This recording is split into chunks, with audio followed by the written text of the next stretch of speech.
ఈశాన్య రాష్ట్రాలకు ఏమైంది? 3 రోజులుగా అతి భారీ వర్షాలు, అంతలోనే భూకంపం.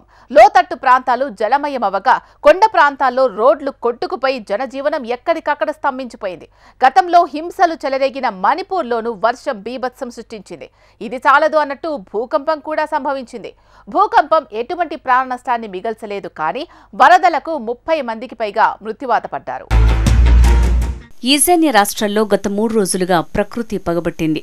అవును, భారీ వర్షాలకు తోడు భూ ప్రకంపనలతో ఈశాన్య రాష్ట్రాలు చిగురుటాకులా వణికిపోతున్నాయి. కుండపోత వర్షాలతో లోతట్టు ప్రాంతాలు జలమయమయ్యాయి. కొండ ప్రాంతాలలో రోడ్లు కొట్టుకుపోయి జనజీవనం ఎక్కడికక్కడ నిలిచిపోయింది. గతంలో హింసలు చెలరేగిన మణిపూర్ రాష్ట్రంలో కూడా భారీ వర్షాలు ప్రజలకు చుక్కలు చూపించాయి. వేసవి సమయంలో కురిసిన ఈ అకాల వర్షాలతో మణిపూర్ వాసులు తీవ్ర ఇబ్బందులు ఎదుర్కొన్నారు. ఈ క్రమంలో సోమవారం ఉదయం భూకంపం సంభవించడంతో ఆ ప్రాంత ప్రజలు మరింత ఆందోళనకు గురయ్యారు. ఈ భూకంపం తెల్లవారుజామున మణిపూర్లోని చురచంద్పూర్ జిల్లాలో సంభవించింది. దీని తీవ్రత రిక్టర్ స్కేల్పై 3.5గా నమోదైనట్లు కేరళ సెంటర్ ఫర్ సిస్మోలజీ తెలిపింది. కాగా ఇదే ప్రాంతంలో మే 28న మరో భూకంపం వచ్చింది. రిక్టర్ స్కేల్పై దీని తీవ్రత 3.9గా నమోదైంది. భారీ వర్షాలు కురుస్తున్న సమయంలో భూకంపం రావడంతో కుదుపులకు గురైన ప్రాంతాల ప్రజలు భయాందోళనకు గురయ్యారు. 3 రోజులుగా ఈశాన్య రాష్ట్రాలైన అస్సాం, మణిపూర్, త్రిపుర, సిక్కిం, అరుణాచల్ ప్రదేశ్, ఇతర రాష్ట్రాల్లో వరదలు, కొండచర్యలు విరిగిపడటంతో కనీసం 34 మంది మరణించారు. వరద సహాయక చర్యల కోసం వైమానిక దళం, అస్సాం రైఫిల్స్ రంగంలోకి దిగారు. ఉత్తర సిక్కింలో 1200 మందికి పైగా పర్యాటకులు చిక్కుకుపోయారు.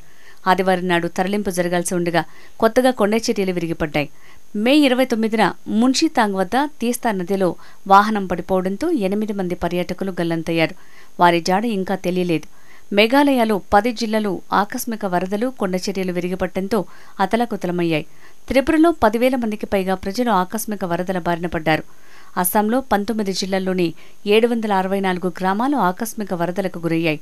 దీంతో 3.6 లక్షల మంది ప్రజలు నిరాశ్రయులయ్యారు. తాజాగా మరో 2 మరణించడంతో అస్సాంలో వరదలు, కొండచర్యలు విరిగిపడి మృతి చెందిన వారి సంఖ్య 10కి పెరిగింది.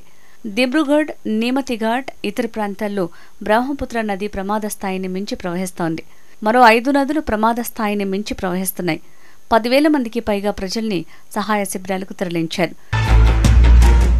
వరద బాధిత ప్రాంతాలకు సాధ్యమైన అన్ని విధాలుగా సహాయం చేస్తామని కేంద్ర హోంమంత్రి అమిత్ షా హామీ ఇచ్చారు.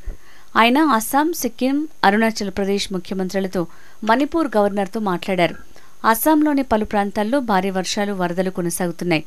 రాష్ట్రంలోని 2వ అతిపెద్ద నగరంగా పేరొందిన సిల్చార్లో 24 గంటల్లో ఏకంగా 415.8 మిల్లీమీటర్ల వర్షపాతం నమోదైంది.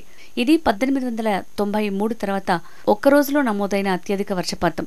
జూన్ 1న సిల్చార్లో కురిసిన వర్షపాతం 132 ఏళ్ల క్రితం నాటి 290.3 మిల్లీమీటర్ల వర్షపాతం రికార్డును బద్దలు కొట్టింది. ఎగువకు వేస్తున్న గాలి ప్రభావం, అల్పస్థాయి ద్రోణుల కలయిక ఈ అస్థిర వాతావరణానికి కారణంగా నిలుస్తోందని భారత వాతావరణ శాఖ తెలిపింది. 2022లో సిల్చార్ వరదల్లో చిక్కుకుంది. అప్పుడు పట్టణంలోని 90% ప్రాంతం జల దిగ్బంధమైంది. బాధిత కుటుంబాలకు అస్సాం ప్రభుత్వం 4 లక్షల రూపాయల పరిహారాన్ని ప్రకటించింది. సిక్కిం రాష్ట్రం కుంభవృష్టి వర్షాలకు అతలాకుతలమైంది. ఎడతెరిపి లేని భారీ వర్షాలకు ఉత్తర సిక్కింలోని చెతేన్ అనే ప్రాంతంలో మిలిటరీ క్యాంపుపై కొండచర్యలు విరిగిపడ్డాయి. ఈ ఘటనలో 3 భద్రతా సిబ్బంది మరణించగా మరో 6 గల్లంతయ్యారు. మరో 4 ఈ ప్రమాదం నుంచి ప్రాణాలతో బయటపడ్డారు. ప్రమాద స్థలం నుంచి 3 మృతదేహాలను అధికారులు స్వాధీనం చేసుకున్నారు. గల్లంతైన వారి ఆచూకీ కోసం సహాయక బృందాలు నిర్విరామంగా గాలిస్తున్నాయి. మరోవైపు ఈశాన్య రాష్ట్రాల్లో సోమవారం కూడా ఉరుములు, మెరుపులతో కూడిన భారీ వర్షాలు కురిసే అవకాశం ఉందని భారత వాతావరణ శాఖ హెచ్చరించింది.